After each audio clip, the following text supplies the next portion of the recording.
ये डी चौक के मनाज़र हैं व्यूवर्स, और ये फ़ौज के साथ पीटीआई के कारकुन कंटेनर के ऊपर जा रहे हैं और वहाँ से शेल भी आ रहे हैं और अवाम, काफ़ी अवाम आ रही है।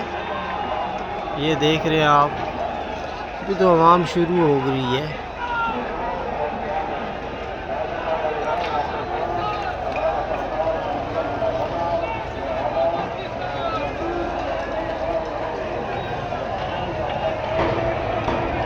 ये पीटीआई के कारकुन ज़्यादा हो गए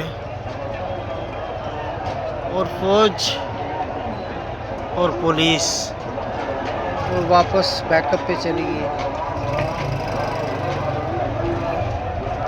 आवाम बहुत ज़्यादा है।